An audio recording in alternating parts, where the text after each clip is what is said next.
Bonjour à tous, c'est l'heure de votre quotidienne Quintet Flash et direction ce vendredi l'hippodrome de Vincennes à l'occasion du prix Phobos. C'est une course réservée à des femelles âgées de 4 ans. Elles seront 14 sur les rangs et vont emprunter le parcours classique des 2700 mètres de la grande piste. Une épreuve où la majorité des juments se tiennent de très près. Des surprises restent donc à prévoir. Toutefois, je suis assez confiant avec ma favorite qui devrait selon moi rallier le poteau en tête. Et on voit ça tout de suite avec mon analyse.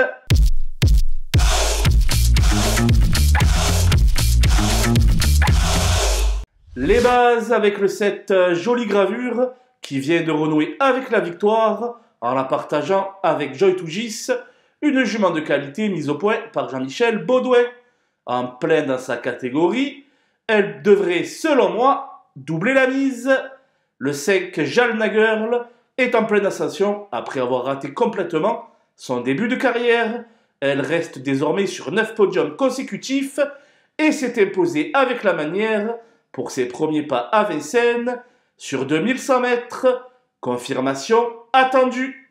Le 8 Gitane Vallée vient d'effectuer une rentrée pleine de promesses du côté de Saint-Galmier.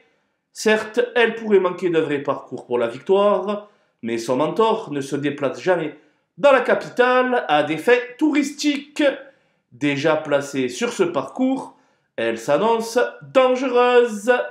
Les opposantes avec le 12 Genufa, qui fait preuve d'une louable régularité, qui se montre performante des ferrés des antérieurs et qui sera confiée à Franck Nivard, même si cela ne s'était pas trop bien passé lors de leur première association. Il faut selon moi lui accorder un large crédit. Le 10, Jasmine de Gire, a sans doute dû être préparée aux petits oignons pour cet engagement de premier choix. Elle retrouve ici Benjamin Rochard, pilote de son unique succès. Elle possède une belle chance pour les places. Le 14, Joli Smart, bénéficie de belles conditions de course et pourrait en profiter pour redorer son blason. Associé pour la première fois à Mathieu Mautier, cela pourrait faire tilt. Le 4, Jolie Indienne, alterne les deux spécialités avec une certaine réussite.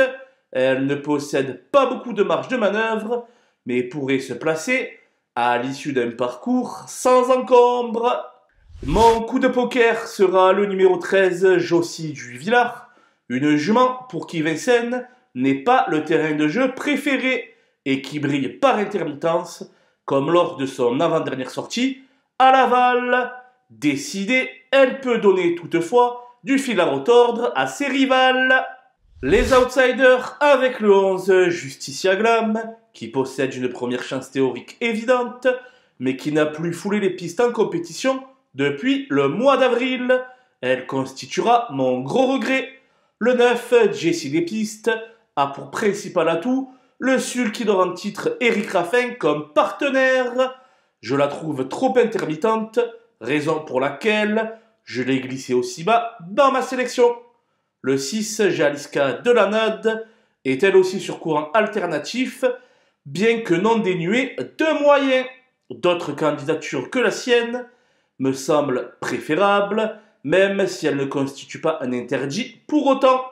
Le 2, Joria Méloise, a complètement raté son départ derrière la voiture lundi dernier. Son mentor la présente donc rapprochée et le départ volté pourrait l'avantager.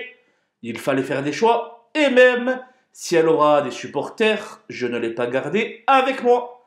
L'As Jacinthe des Ulmes semble évoluer un ton en dessous de ses rivales.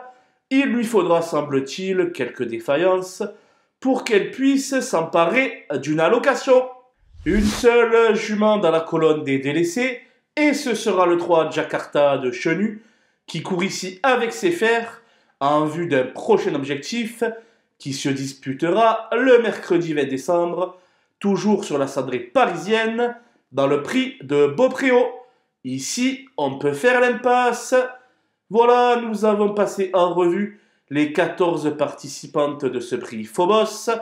Je vous laisse avec ma sélection et mes conseils de jeu. Bon jeu à tous!